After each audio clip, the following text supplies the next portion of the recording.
I want to thank Penny for putting together a wonderful conference. Just for a very brief moment before we start, if everyone could please go around the room, share with us the shul that you're working at as youth directors and how long you've been there.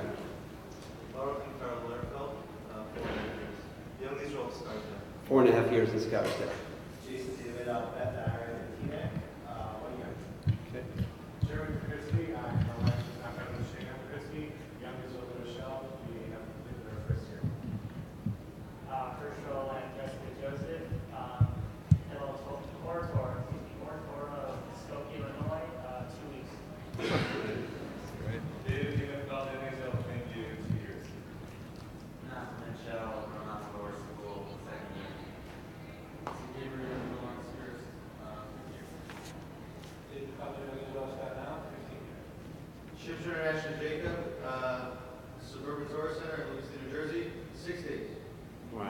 I used to be the youth director at Suburban Torah.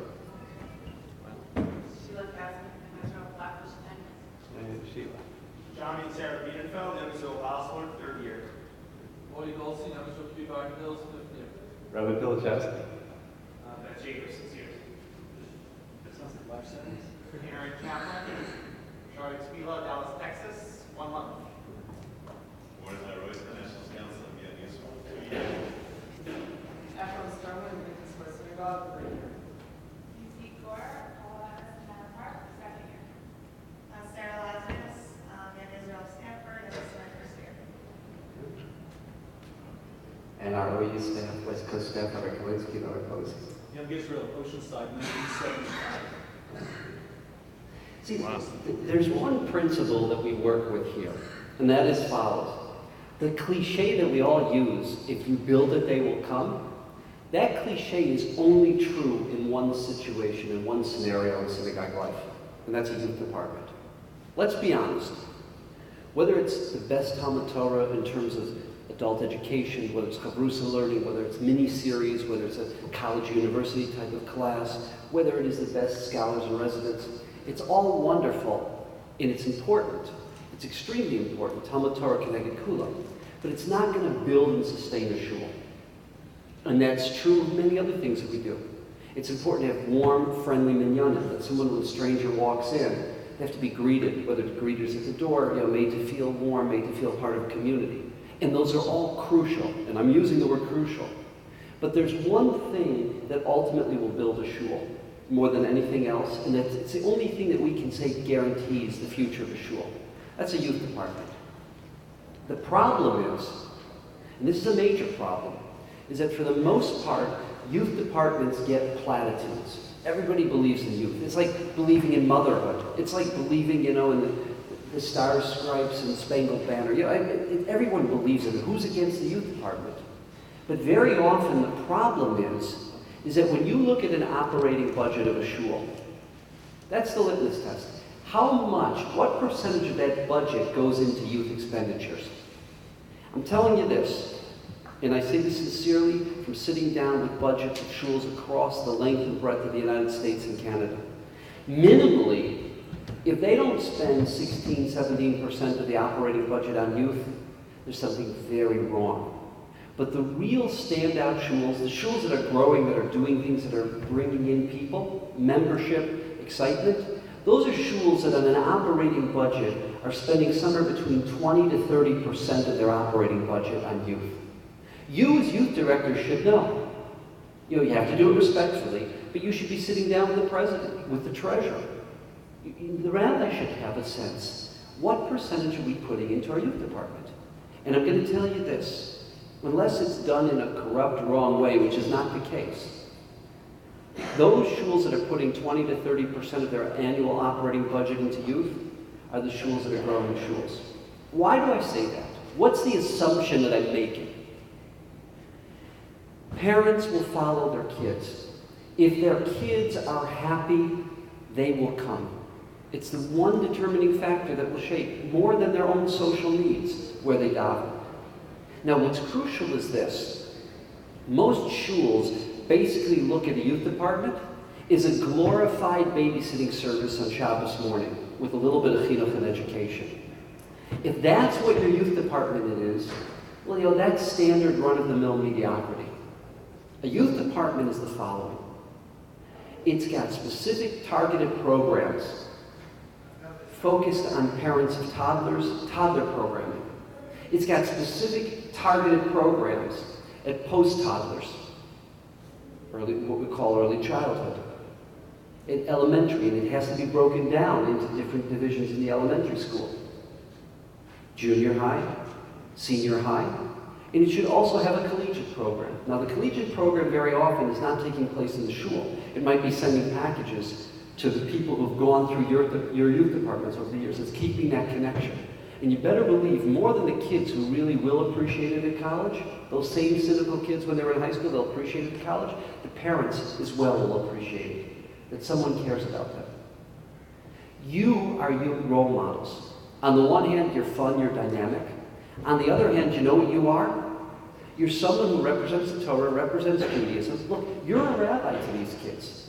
You may not have a smicha, you may not be a man, but you're a Torah role model. You're the rabbi. So you represent, on the one hand, education and substance, and on the other hand, dynamism, excitement. The programs cannot only take place Shabbos morning, number one. Saturday night is an ideal, opportune time. That's when kids are around. That's when they're not doing that much. I'm not talking about the kids on the bar mitzvah circuit. I'm talking about all the other kids. What about Sundays? Those of you who have kids that don't go to a yeshiva that has Sunday classes, it's your chance to get those kids. And as a youth director, you have to have a budget that enables you to be going into the schools, taking kids out for lunch. If you're not in the schools 2 to 3 days a week, you're not doing your job. You've got to be in the cafeteria just hanging and chilling with the kids. And you obviously have to get permission from parents to take them out for lunch, but you should have a budget to do it. It doesn't necessarily have to come out of your pocket.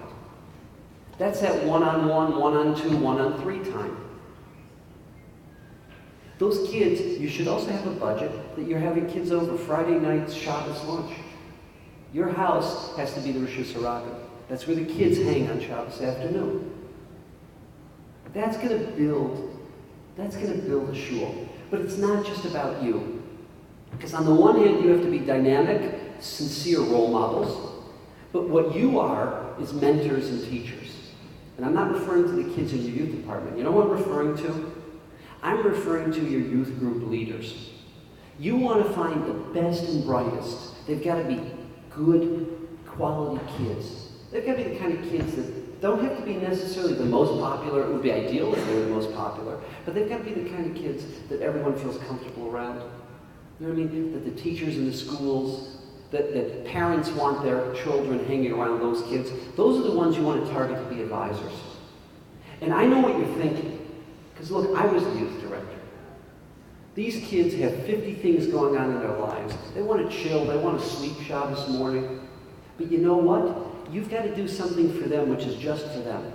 Whether it's taking them out for their own Shabbaton, whether it's doing things for them, that when there's an important scholar in residence that comes to town, there's got to be a slot in that person's schedule just for some food and personal discussion with your youth group leaders. They have to be the most important people in the shul. It starts with you, but it includes the rabbi and the president. The youth leaders in the shul have to feel like they're the most important part of the staff. Because you can't do it on your own. You're only as good as the training you give them and the inspiration you give them. They're your team. So on the one hand, you're not just role models, and you're not just educators, and you're not just dynamic people, but you're also mentors. And you have the ability to attract the best and give them more time than anyone else. Because the better those youth leaders are, the better you are. That means that their job is not limited to Shabbos morning. That means they're going to be working certain Sunday mornings per year. They're going to be working certain Saturday nights per year, certain days per year in the evening. By the way, Purim and Simchas Torah, if your institution is not the place to be in the community, then you're not doing your job. Because people are looking to you for Purim. They're looking to you for Simchas Torah. And you know what? If it means you have to go yourself and beg and scrape and ask people for funding because the shul's not giving you enough, then you became fundraisers. And you have to be a fundraiser. My point is that don't view yourself as a person who has a part-time job, because most of you, unfortunately, are only being paid part-time, and it's not fair and it's not right. But see yourself as Clay Kodesh. You are Clay Kodesh. And I'm telling you this, and Rabbi Pilachowski is the one who made it happen together with his Eishes Chayil Eliza in our shul. Rabbi Broide, with his Eishes Chayil, made it happen in Boca Raton.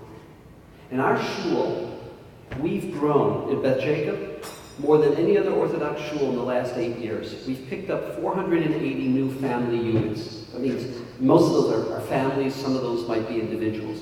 We've picked up 480 units. No one's grown like that. And I'll tell you why we did it. For 2 reasons. Number 1 was because of the youth department. And number 2 was because of, which was the second stage, was young couples programming. Because if you don't have the youth department in place, you don't get the young couples. But when you become a place where young couples know that their children will grow up with an extended family, with a real community, they'll grow. It costs us a lot of money. It costs us a lot of money. And it was worth every dime, because that's the only way you build a shul. And Rabbi Broide, who's going to speak the majority of the time right now, well, in a minute I'm going to be giving the microphone over to, he built up a shul that on the one hand had the people, but because of him, they came out. Mothers come to shul when their kids want to go to shul. If their kids are not excited or driven to go to shul, the mother's going to stay home and let the kids stay home. Parents meet friends socially at Tat Shabbat, at Mani and Me. They meet friends socially because of different programs. And I want to say something for those of you who don't live in an Orthodox ghetto, whether it's a Shivish ghetto or a modern Orthodox ghetto, for those of you who live in where most Jews in America live, a community where the Orthodox are the minority, don't think that all of a sudden all these young couples are going to come to your community because you have a beautiful community, because housing is cheaper, and because you have wonderful people. Because I guarantee you, all of the 3 things that I just said are true. You do have cheap housing, you have wonderful people, beautiful community, and you know what? They're not coming because they're New Yorkers, and they only see the world in terms of the tri-state area. It's Bergen County, Nassau County, and you know, everything else is China. Everything else is Malaysia, unfortunately. It's too bad, it's sad, but that's the reality we live in. How do you think you're going to build your shul? It's the non-Orthodox in your neighborhood who don't have a dynamic youth department in their conservative synagogue, who don't have a dynamic youth department in the Reform temple. They're going to come to you because you're reaching out to them. I'm telling you, those people will follow their kids.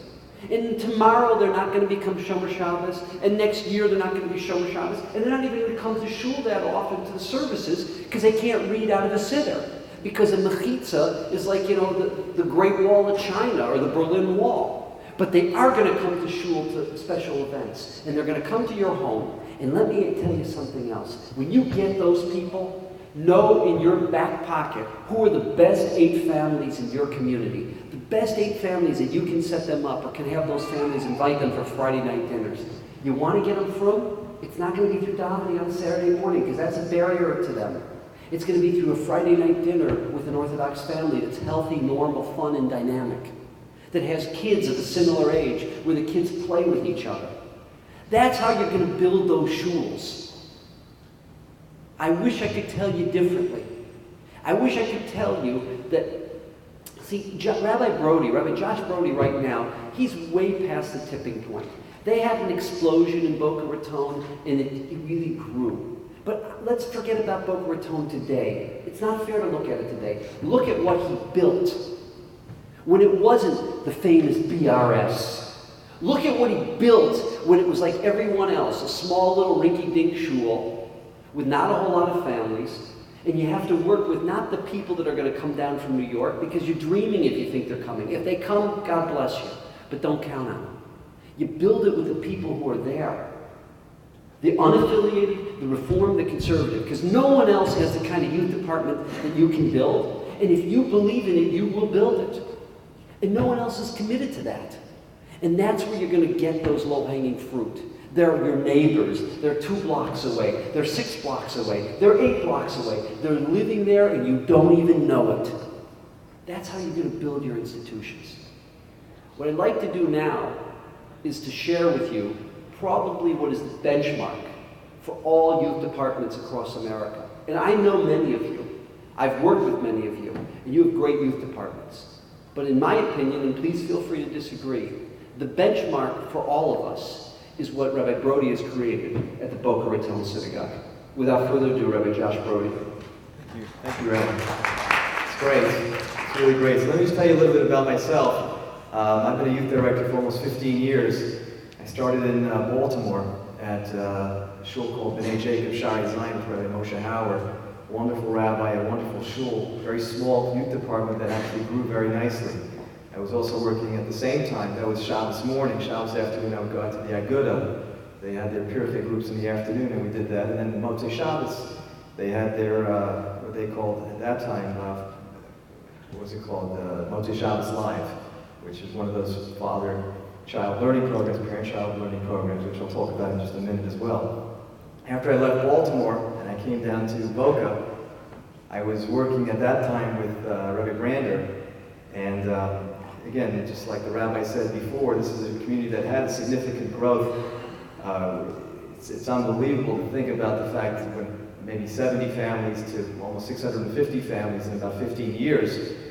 And the shul, even though it's in Boca, and a lot of people think that Boca is the place to come and retire, and it's a place for older people, but we have more than 1,000 kids right now in our shul.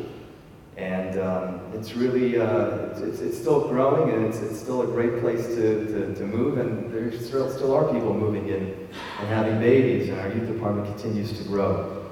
But let me just take you through, for a moment, some of the programs that we do, and what we're about to do as far as our next level of hopeful explosion in our community, both in terms of programming and membership, but also then, right after I take you through this, to then sort of deconstruct our youth department and really start at the beginning, at the core, to see what it is that we're doing and what we're doing wrong, and perhaps what we can do to hopefully improve. And I can only tell you this because I've probably made more mistakes than anyone.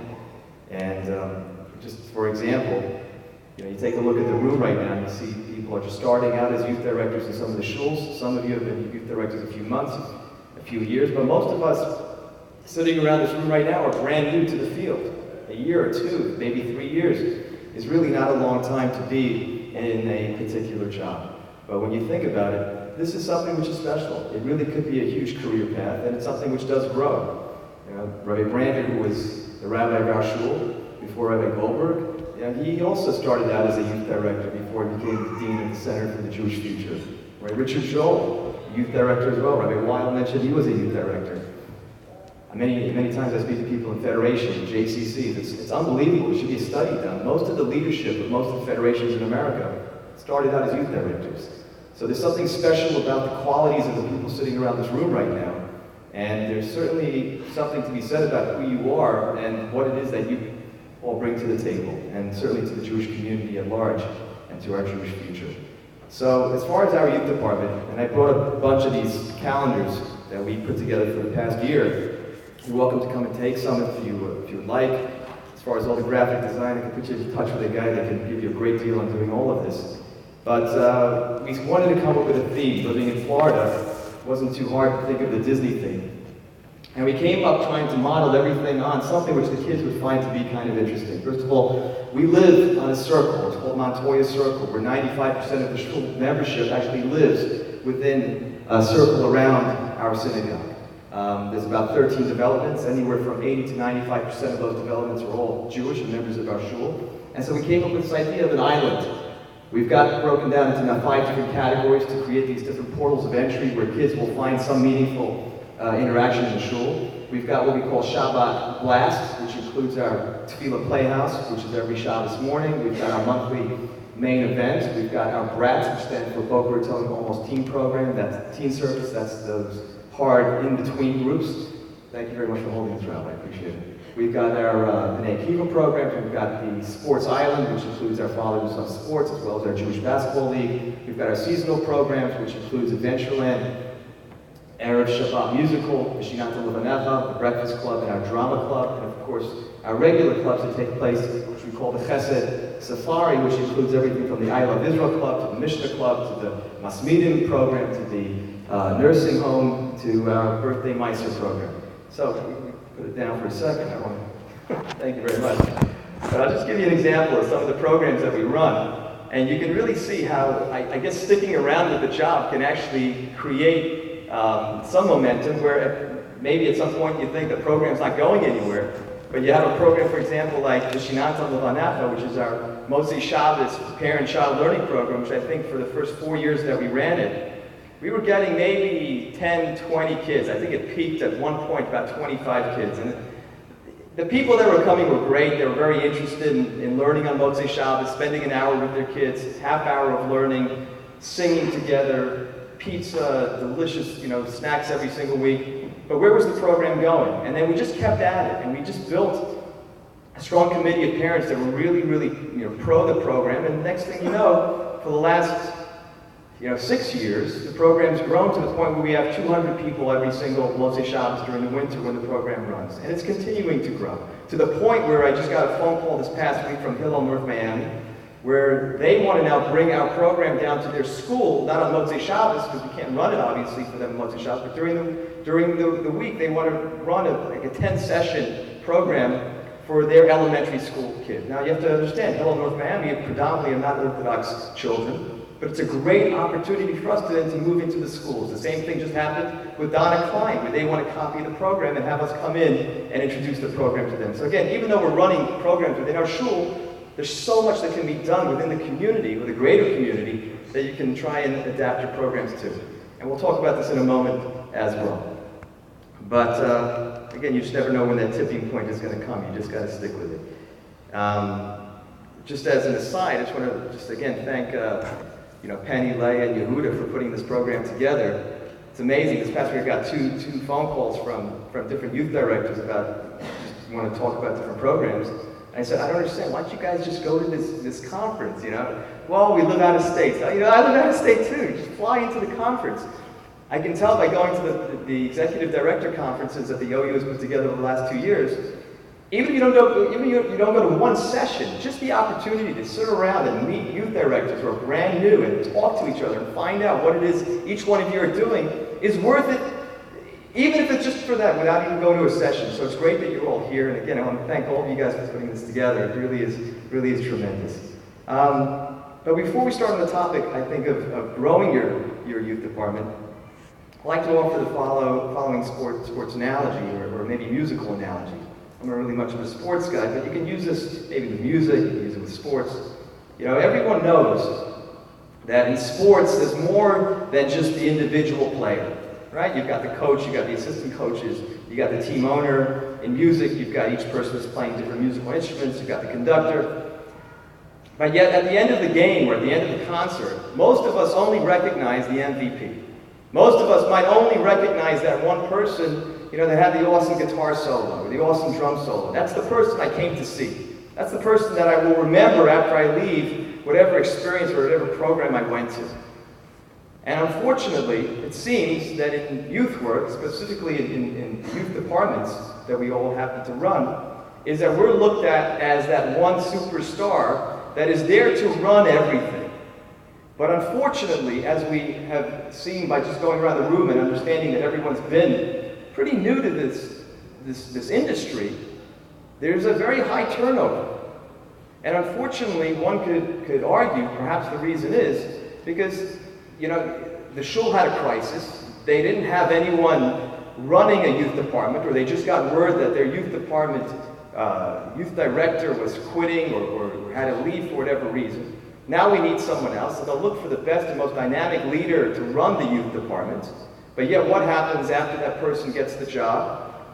The shul will soon enough forget that they needed anyone to run that program, and they'll move on to the next crisis, when you're left right now to run something which you probably had very little training to do in the first place. After all, there's no formal training for a youth director, right? You can go to college, you can go to whatever yeshiva you happen to go to, but where did you get the training to run an effective youth department? So most of us who happen to be youth directors are probably thinking back to when we were kids and we saw our youth leaders or our youth directors running our youth departments. And what happens is that we think that the only way to impress our rabbis and our boards and the people that we're working for is to come up with the most incredible programs that are going to blow away everyone. Let's get a lot of people to come. Attendance should be high. Let's put up flyers all over the place. We run ourselves till we're blue in the face. We spend hours and hours putting together programs. And the next thing that happens is that we're burned out. And the same cycle seems to be in place where we're going to get burned out and the next guy's going to come in, but again, with no direction. And there's no continuity between one youth leader and the next. So one thing I think that we have to try and understand, getting back to those analogies, that it's not all about us. It's about building those teams, building those successful teams, whether it's our youth leaders that work for us, whether it's the partnerships we make with the parents of the shul, which we'll get to, called the youth committee, hopefully in a minute or so, and certainly the partnerships we make with the board and the rabbis. But I remember when I came into my job, just to give you, this is not a joke, this actually happened. When I got the call from Rabbi Fast that they were looking for a youth director, I was in yeshiva in Baltimore, and it was in July, it was actually July 4th, I got the phone call. He said they were looking for someone for August. So what was the reason? What happened to the previous youth director that you literally need someone for a very large shul? You know, 3-4 weeks out, you didn't have anyone in place, you didn't know this was happening. The previous youth director at Boca Raton Synagogue had a heart attack. Now, this guy said, what do you think? He was like 80 or 90, right? He had a heart attack. No, he was 31 years old. He had a heart attack. And he has this whole story. Let me tell you who it is. Many of you probably know him. You certainly know his family. He has this whole story, how he saw the light. He could tell you. But the point is, it's a very stressful job. If you take your job seriously and you take it to the point where you really want to be a successful youth director, yeah, he was extremely stressed out. So that's great. Yeah, I want to take the job where I'm going to be the next guy to have a heart attack. And I'll tell you, there are probably periods over the last 10 years where you do feel that stress. But I think the mistake that we all make is that we think it's all about us. And we think that, the point of delegating is something which sometimes we don't do well because we are usually the people that have been selected because of our strengths. But we have to remember that it really is all about building the team. So that's just by way of an analogy, but before we even get started with what we'll call the 7 habits of highly effective youth directors, let's just take a look at some of the perhaps warnings or some of the things which maybe some of us might be concerned about when we might hear some of these habits. Number one, don't look at these things, this list of habits, as things which are necessarily transferable in their perfect state to your particular situation. But the ideas are transferable. In other words, maybe the specifics might be different because I might have a larger synagogue, you might have a smaller synagogue, your shul might have more money, mine might have less money, but the ideas are still true. Number two, same thing with time and help. It's going to be different. Maybe you are limited because the amount of staff you have available is severely less than perhaps someone else has. As the leader, you should remember that one of the principles of leadership is to originate. You're responsible for coming up with the creative ideas. That's the beauty of being the youth director, and that's what each one of you are so good at. But at the same time, the application is for the team. Don't feel that you have to be the one to apply it in all situations. That's why you have other people there to assist you. Don't compare yourselves to other places. Don't think that you're any better or any worse, because we always have to remember that our circumstances are completely different. And of course that we all make mistakes, and that's okay. Number 5, don't feel guilty about things that you're not doing. In other words, you might see someone else here doing something fantastic, and you say, it seems kind of easy, why am I not doing it? Don't worry. Don't feel guilty. And obviously, like someone said before in the previous session, These things take time to build. If you want to have a healthy youth department, it won't happen overnight. It could take years to build a healthy youth department. But again, if you plan on leaving this in the near future, let's say, figure out a plan of continuity. It wouldn't be fair to the next youth director to have to start from scratch. I'm sure some of you have to do that as well. And finally, number 7, a purpose-driven youth director, youth department is something that will clearly challenge you. So if you want to be someone that's really looking to make a difference, it's not going to be easy. It's meant to be challenging, but again, don't do it alone.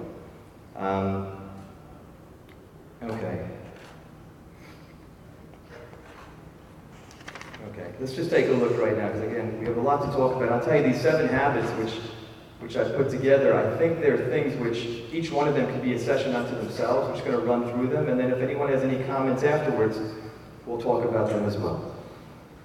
Okay, number 1, I think one of the bigger mistakes that we all make as youth directors can be illustrated perhaps from the following story. In other words, if I would tell you that I think the number 1 thing that we have to make sure to bring to a youth department is a strong and meaningful relationship with HaKadosh Baruch Hu, with God, you might say that doesn't make a lot of sense.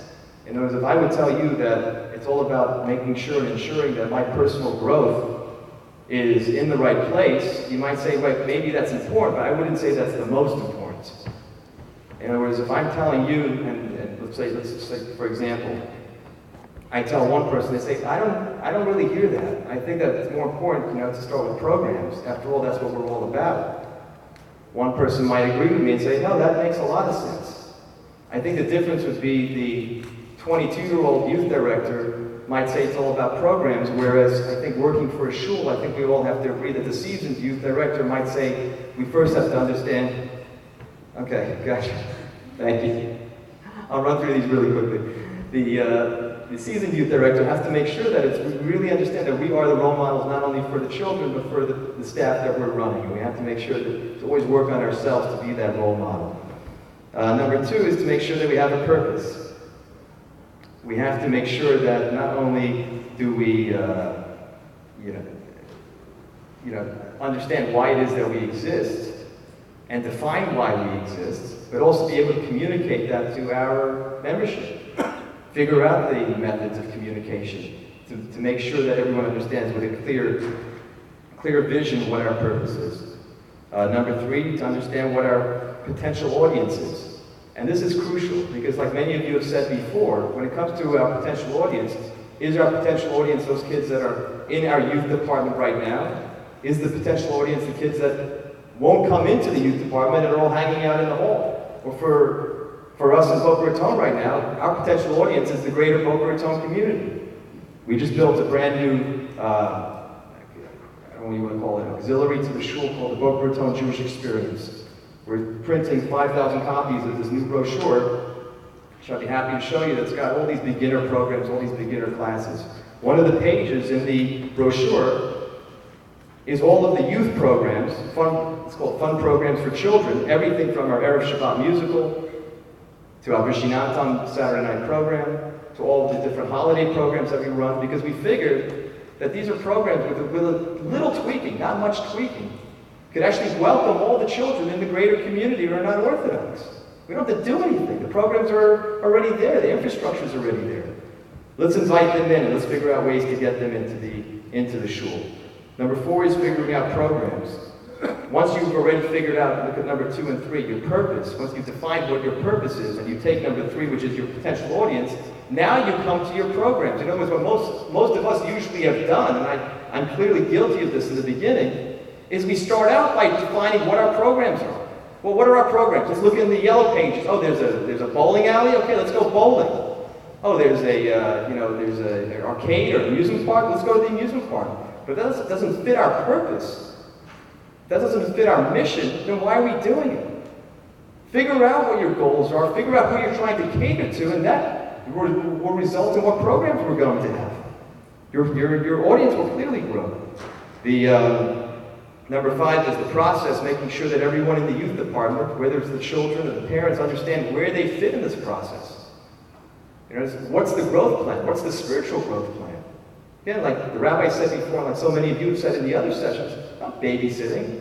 This is a serious thing we're doing here. We're trying to articulate a vision, a goal for how we can, if the kids happen to be in day school, how we can augment that education. And if they're not in day school, if they're public school, they happen to be non-religious, how we can in fact instill Jewish values in these kids. It's serious. We get a kid in one Shabbos, it's their first time in our shul, and they don't show up again, that's it. We're never going to see them again. We got to make sure and ensure that we can keep them in the program. Make sure if you happen to have a beginner service, which we do, we have it at the exact same time as youth groups. So parents can come to a beginner service at 10:30, and they can drop their kid at the same youth group at 10:30. That's process. Number 6 is parents, which I think can be a totally different session, which we'll get hopefully maybe next year, trying to understand how to build a youth committee. Youth committees, I can tell you, we've had youth committee meetings in our shul where people leave crying because the parents start fighting with each other. They can't understand. There's no consensus on something. That's obviously not a positive youth committee. But parents can play a crucial role, whether it's funding your youth program because they believe in its mission, they believe in its value, or using them as partners in order to grow your program. And finally, perseverance. It comes down to that, because at the end of the day, you don't want to get burned out, but you're going to be working hard. This is not a job for someone, even if you're part-time. Even if we're part-time. We have part-time people working in our shul as well. It's part-time, but unfortunately, Jewish communal work is never part-time. It's our life. It's everything we do. And I think that if we, really have an open look at ourselves, and we really try to make sure that we are the right person for the job. If we feel that it's something which, no, we're just coming in, making a few extra bucks on the side. It's not for you. It's a serious job. Again, I gotta go. Just before the Q&A, I want to add 2 things for 30 seconds. These are 2 important points. One is, and this is not a platitude, and this is not patronizing, the most important person in the whole shul community is you. I was a rabbi. We had 780 families. Okay, it was the largest shul, one of the largest shuls in America.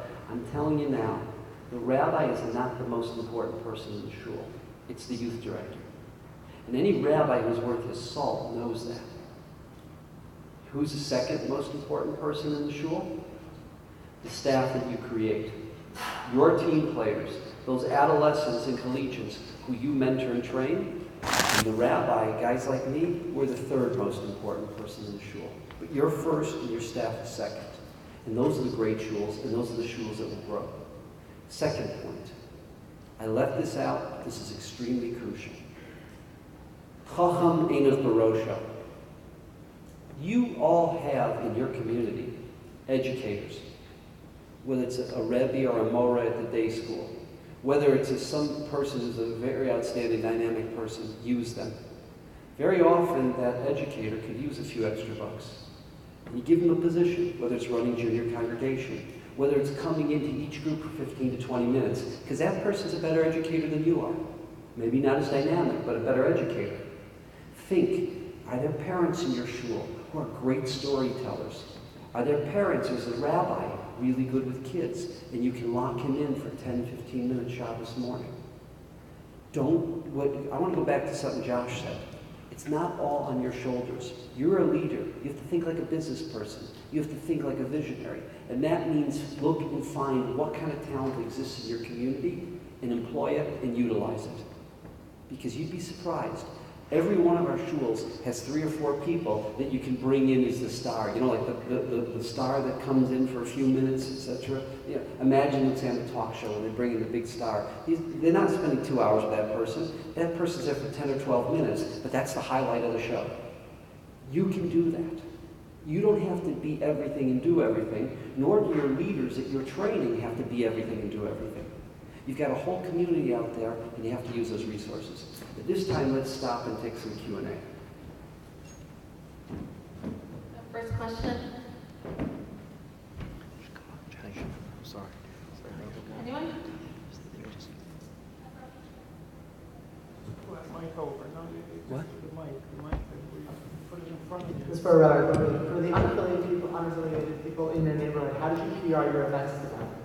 Okay, so we're just about to do that. In other words, we've got this brochure. It's an 8-page brochure. I'd love to show it to you. We're printing 5,000 copies. We're putting out, we've identified 100 doctors, lawyers, offices, business owners in our community.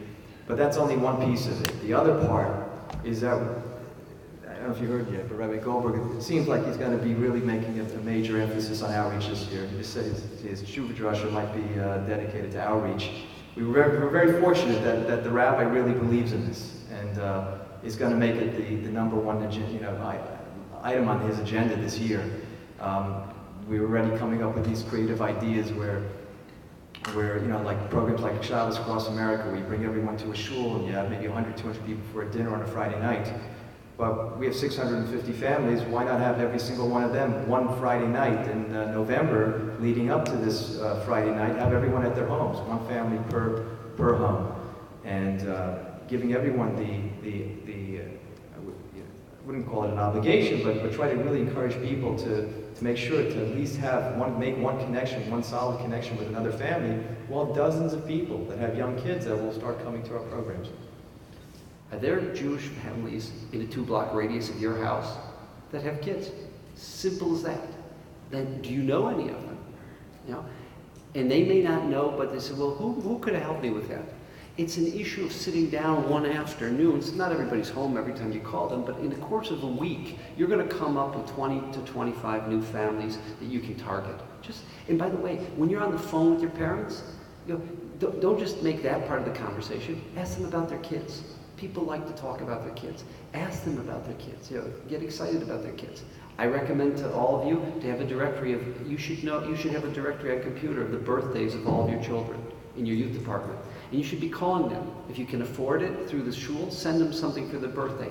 But if nothing else, take them out for their birthday. You have that budget, a day before, a day after. Maybe the parents want them on the birthday, but take them out for an ice cream, for a pizza, etc. When you call to find out the information you're looking for, which is really simple to do, it's an issue of picking 12 different families in the community. Well, you know what? Ask them about their kids as well. Right. Another question?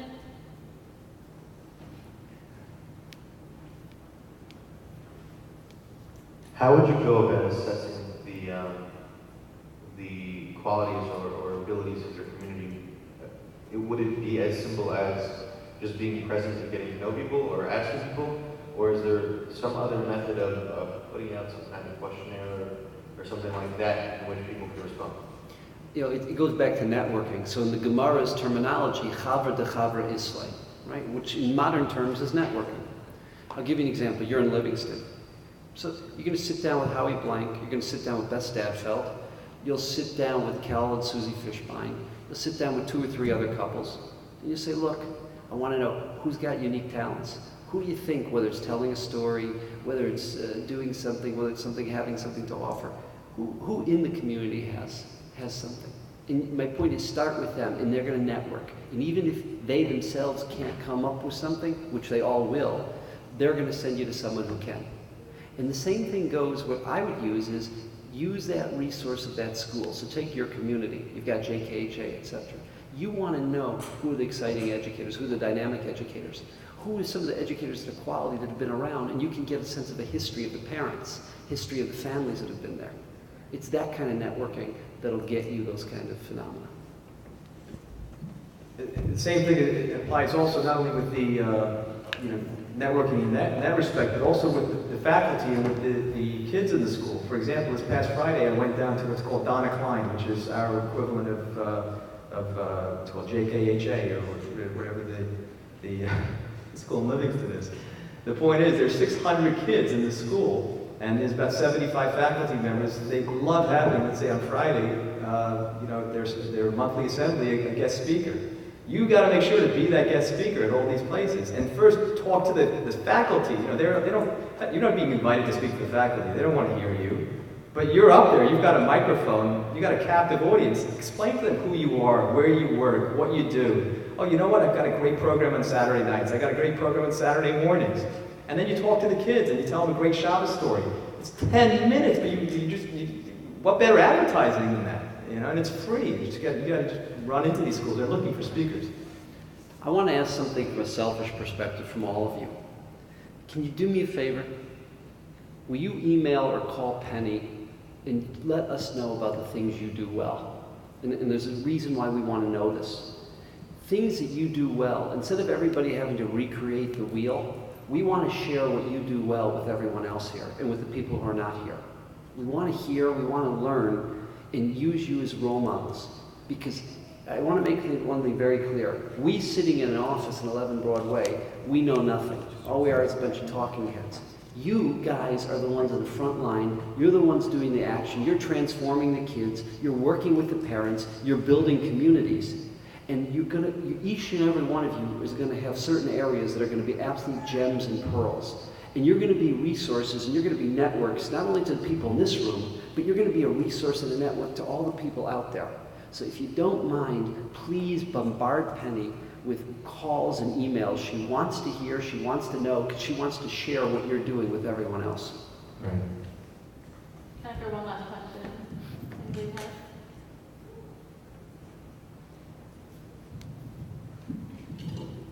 Just a thought in terms of a comment that you made, Rabbi Weil, about the professionalism of the youth directors. Perhaps it's time that some kind of a course of study be created by the OU that would empower and educate the youth directors around the country and give them some kind of a Jewish Communal Certificate so that it raises the level of professionalism of those who are on the front lines doing this type of work. Similarly to the way it could be done for those who are executive directors of synagogues. So that we take these positions and show how chashuv they are, how important they are, and that perhaps it'll raise the consciousness of the communities in terms of the pay scale and the professionalism that these people deserve. Thank you. Well, one thing we're starting with, and Penny just started, and this is very important, we're sending out best practices. If you're doing something that's really unique, you want to share it with people across the country, I don't mean just like a bragging, but something that really would work and could help another city, another shul, please give that to Penny because we want to share it with others. And the other thing, if I could just say is this, more than you're going to get out of any of these sessions, the most important thing at these conferences, you should know this is true of any conference, of any group, any professional group, the most important part of any conference is the networking. It's not the sessions. It's what you guys do when you hang in with each other. It's when you're sharing your war stories. You know, we all have war stories. I can tell you like some of the most moronic, stupid mistakes that I made as a youth director and what I've learned from them. And hopefully I can tell you a few good things we did as youth directors and what we learned from that. But the networking is the most important part of these sessions. Thank you. Thank you. I want to